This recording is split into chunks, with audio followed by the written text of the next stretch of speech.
Chairman of the Layu Improvement Committee, Lazar Charles, is seeking to clear the air on statement that its members failed to attend a scheduled meeting with government to discuss the operations of an asphalt plant in Layu. Environmental Minister Dr. Kenneth Daru told press conference this week that a meeting was planned to discuss the matter, but the members of the committee failed to show. Lazar says, however, this is not the case.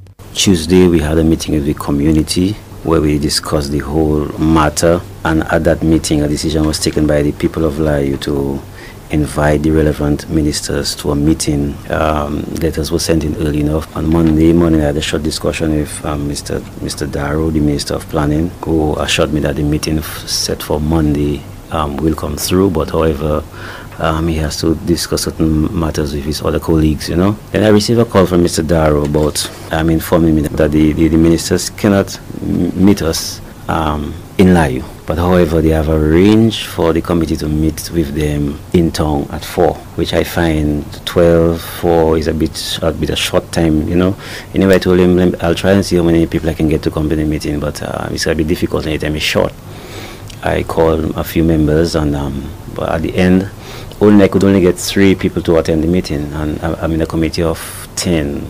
3 people attending the meeting is not, to me, it's not practical, it's not relevant, I tell him based on the amount of people that are available to have the meeting, it's not relevant for us. So tell me, okay, well, he has gone ahead and made preparations to accommodate us. I tell him, well, yeah, but a short time, and he tell me, okay, however, he will meet us on Wednesday in Layu. At the press conference, I heard him made a statement to the fact that saying that they invite the committee to a meeting, and the impression is given that we were not interested in meeting the relevant authorities.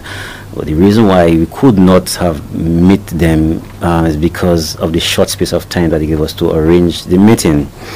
Chairman of the Layu Improvement Committee, Lazar Charles, Dominica's Minister for Energy, Rayburn Blackmore, is currently attending a meeting of energy ministers of the Americas, civil society and private sector at the Energy and Climate Ministerial of the Americas in Washington, D.C. The meeting, which ends today, is hosted by U.S. Secretary of Energy, Stephen Chu, and is taking place at the headquarters of the Inter-American Development Bank and the Organization of American States. U.S. Secretary of State Hillary Clinton is expected to address the forum.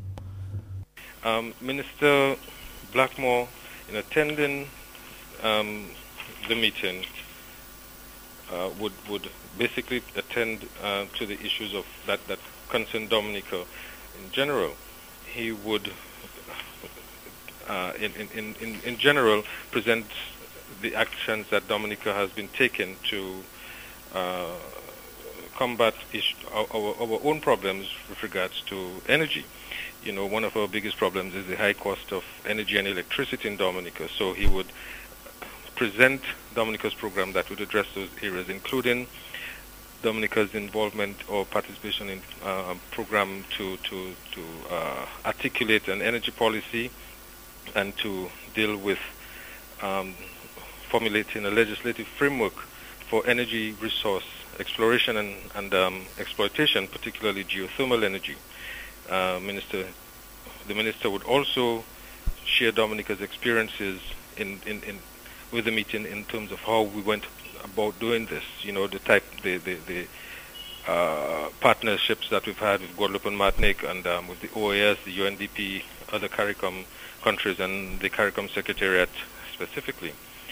He would also have the opportunity to speak on the challenges, the constraints, and the difficulties confronting Dominica in moving to reduce the cost of energy and electricity, and how Dominica, as a responsible country, would deal with low carbon emissions.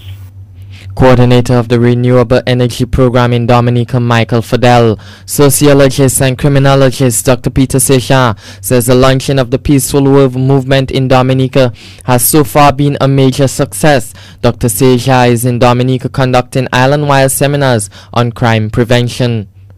The launching of this world movement beginning in Dominica, that we had good showings when we could consider all of the communities together. Of course, we would have preferred that there were better numbers in each of those locations, but when we combine all of the efforts together in this short time, we see the need. First of all, the idea was to bring out to the Dominican people an understanding of what the Peaceful World Movement is about as I designed it. The mission, as I have indicated, it is to develop the peaceful world industry as an antidote to crime and violence problems. And the idea of the peaceful world industry is to make peace a viable product that young persons and otherwise can become peace artists, peace entrepreneurs. We can have peace cuisines. The idea is to set up a Peaceful World Institute and to have the ideas of the institute be used to teach peace development classes in a Peaceful World Academy, and to be able to help teach the peace education, develop a peace education curriculum, as I have developed for various schools. In fact, it was quite fascinating that on Tuesday we were at the Dominica State College after leaving Trafalgar the Monday night, Dominica State College, and we had about 11 students who volunteered to be part of the Peaceful World Movement. But of course, the students at the Dominica State College were very apt to the information and were very much willing to be part of the process. Dr. Sejan says crime is the single most threatening issue in the Caribbean, and something must be done to eliminate the incidence of crime. So I am pleased to be here to help us with a new paradigm, to change the paradigm from chasing the tail of crime to dealing with not just a proactive approach, but to deal with prevention and to build peace. It doesn't mean that we do not need interdiction and we do not need intervention, but we certainly have to invest some more in prevention. Tonight we were supposed to be in La Plaine, but that was postponed because the representative, Honorable St. Jean, is going out of state, and he really wanted to be a part of the process. So we have moved the Tuesday event the event that was scheduled tonight for La Plaine is scheduled for next Wednesday, the 21st, beginning at 7 p.m. at the complex building, at the community complex building. And tomorrow, of course, Friday, we will be in Grand Bay at Old Fort, beginning at 6:30. On Saturday at Maho, at 4 o'clock at Maho at the marketplace. Sunday we're supposed to be at the Carib Territory, and Monday in Salisbury, and Tuesday at the headquarters in Roseau, in this area. So I'm pleased to say that the Peaceful World Movement, a worldwide movement that initiated here in Dominica. Sociologist and criminologist Dr. Peter Sejan.